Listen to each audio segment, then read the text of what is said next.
Hey guys, welcome back to M stories YouTube channel. ಹೊಸ ವಿಡಿಯೋಗೆ ನಿಮಗೆಲ್ರಿಗೂ ಸ್ವಾಗತ. ಬಂದವರೆಲ್ಲ ಪಟ ಅಂತ ಸಬ್ಸ್ಕ್ರೈಬ್ ಬಟನ್ನ ಒತ್ಕೊಬಿಡಿ ಫ್ರೆಂಡ್ಸ್. ವಿಷಯ ಏನಂತ ಆಲ್ರೆಡಿ ನಿಮಗೆ ಗೊತ್ತೇ ಇದೆ.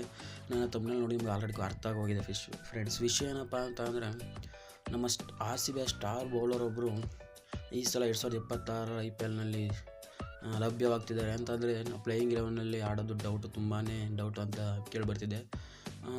ಯಾರು ಅಂತ ನಿಮ್ಗೆ ಗೊತ್ತೇ ಇದೆ. ಯಶ್ ದಯಾಳ್ ಅವರು ಈ ಒಂದು IPLನಲ್ಲಿ ಆಡೋದು ಬಹುತೇಕ ಕಷ್ಟ ಅಂತ ಹೇಳಲಾಗ್ತಿದೆ. ಯಾಕಪ್ಪ ಅಂತ ಅಂದರೆ ನಿಮಗೆ ಗೊತ್ತೇ ಇದೆ, ಅವರು ಯಶ್ ದಯಾಳ್ ಅವರೊಂದು ಕೇಸ್ ವಿಚಾರವಾಗಿ ಅವರು ತುಂಬ ಕಷ್ಟ ಅನುಭವಿಸ್ತಿದ್ದಾರೆ. ಹಾಗೂ ಅವರು ಕೆಲವು ಕ್ರಿಕೆಟ್ಗಳು ಆಡೋದನ್ನೇ ಬಿಟ್ಟುಬಿಟ್ಟಿದ್ದಾರೆ.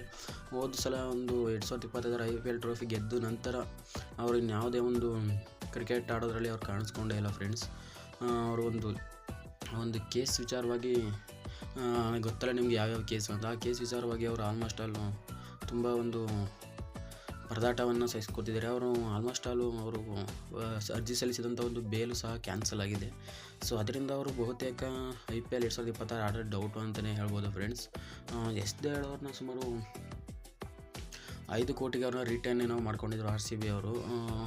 ಹೋದ ವರ್ಷ ಸ್ವಲ್ಪ ಮಟ್ಟಿಗೆ ಅಂದರೆ ತುಂಬ ಚೆನ್ನಾಗೇ ಸ್ವಲ್ಪ ಪರ್ಫಾರ್ಮೆನ್ಸ್ ನೀಡಿದರು.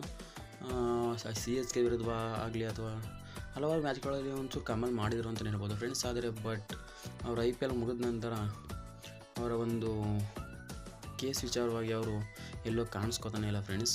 ಈಗ ವಿಷಯ ಏನಪ್ಪ ಅಂತಂದರೆ, ಯಶ್ ದಯಾಳ್ ಅವರು ಸಲ್ಲಿಸಿದಂಥ ಬೇಲು ಕ್ಯಾನ್ಸಲ್ ಆಗಿದೆ ಅಂತೆ. ಅವರು ಕ್ಯಾನ್ಸಲ್ ಆಗಿರೋದ್ರಿಂದ ಇನ್ನು ಅವರು ಬಹುತೇಕ ಆಡೋದು ಡೌಟು ಫ್ರೆಂಡ್ಸ್.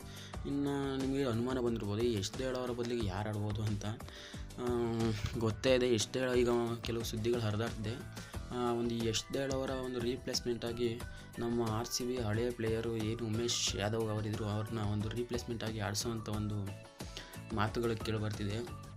ಇದು ಏನು RCBಯಿಂದ ಕನ್ಫರ್ಮೇಷನ್ ಏನೇನು ಬಂದಿಲ್ಲ, ಬಟ್ ಹೆವಿ ರೂಮರ್ಸ್ ಹರಿದಾಡ್ತಿರೋದು ಏನಪ್ಪ ಅಂದರೆ, ಯಶ್ ದಯಾಳ್ ಅವರ ರೀಪ್ಲೇಸ್ಮೆಂಟಾಗಿ ಉಮೇಶ್ ಯಾದವ್ ಅವ್ರನ್ನ ಆಡಿಸ್ತಾರೆ ಅನ್ನೋ ಮಾತು ಕೇಳಿಬರ್ತಿದೆ. ಉಮೇಶ್ ಯಾದವ್ ನಿಮ್ಮ ಬಗ್ಗೆ ನಿಮಗೆ ಗೊತ್ತೇ ಇದೆ. 2018ರಲ್ಲಿ ಅವರು RCBಯಲ್ಲಿ ಆಡಿದಂಥ ಪ್ಲೇಯರ್ ಅವರು. 2018ರಲ್ಲಿ ಕಮಾಲ್ನ ಮಾಡಿರೋರು. ಸುಮಾರು 20 ವಿಕೆಟ್ಗಳನ್ನ ತಗೊಂಡವರು RCBಯಲ್ಲಿ ಸಂಚಲನವನ್ನು ಮೂಡಿಸಿದರು. ನೋಡಬೇಕು RCB ಅವರು ಇವ್ರನ್ನ ರೀಪ್ಲೇಸ್ಮೆಂಟಾಗಿ ತಗೋತಾರ, ಏನು ಮಾಡ್ತಾರೆ ಅನ್ನೋದು ಡೌಟು. ಯಾಕಪ್ಪ ಅಂತಂದರೆ ಉಮೇಶ್ ಯಾದವ್ ತುಂಬ ಅನುಭವಿ ಪ್ಲೇಯರೇ, ಇವ್ರಿಗೆ ಎಕ್ಸ್ಪೀರಿಯೆನ್ಸ್ ಇದೆ ಆಟದಲ್ಲಿ. ಇವ್ರನ್ನ ತಗೊಳ್ಳೋ ಚಾನ್ಸಸ್ಸು ತುಂಬಾ ಜಾಸ್ತಿ ಇದೆ. ಇವ್ರನ್ನ ರಿಪ್ಲೇಸ್ಮೆಂಟಾಗಿ ತಗೊಳ್ಳೋ ಚಾನ್ಸಸ್ RCB ತುಂಬಾ ಚಾನ್ಸಸ್ ಇದೆ. ಬಟ್ ಹೇಳೋಕ್ಕಾಗಲ್ಲ, ತುಂಬ ಜನ ಬೌಲರ್ಗಳಿದ್ದಾರೆ. RCB ಅವರು ಹೊಸ ಪ್ಲೇಯರ್ಸ್ಗಳಿಗೆ ರಿಪ್ಲೇಸ್ಮೆಂಟ್ ಮಾಡಲಿಕ್ಕೆ ನೋಡ್ಬೋದು. ಯಾಕಂತಂದರೆ ಅವ್ರಿಗೆ ಆಲ್ರೆಡಿ ತುಂಬಾ 38 ವರ್ಷಗಳೇನೋ ಆಗಿರ್ಬೋದು ಮೋಸ್ಟ್ಲಿ. ಈ ಪ್ಲೇಯರ್ನ ಬಿಟ್ಟು ಅವರು ಹೊಸ ಪ್ಲೇಯರ್ಗೆ ಕೈ ಹಾಕುವಂಥ ಚಾನ್ಸಸ್ ಇದೆ ಅನ್ನೋದು ನನ್ನ ಅನಿಸಿಕೆ. ಒಟ್ಟಿನಲ್ಲಿ ತುಂಬಾ ರೂಮರ್ಸ್ ಹರಿದಾಡ್ತಿದೆ ಯಶ್ ದಯಾಳ್ ಅವರ ರಿಪ್ಲೇಸ್ಮೆಂಟ್ ಆಗಿ ಉಮೇಶ್ ಯಾದವ್ ಅಂತ. ಆದರೆ ಇದಿನ್ನೂ ಕನ್ಫರ್ಮೇಷನ್ ಅಂತೂ RCB ಕಡೆಯಿಂದ ಇನ್ನೂ ಬಂದಿಲ್ಲ ಫ್ರೆಂಡ್ಸ್. ಕಾದು ನೋಡೋಣ ರೀಪ್ಲೇಸ್ಮೆಂಟ್ ಮಾಡ್ತಾರಾ ಇಲ್ವಾ ಅಂತ.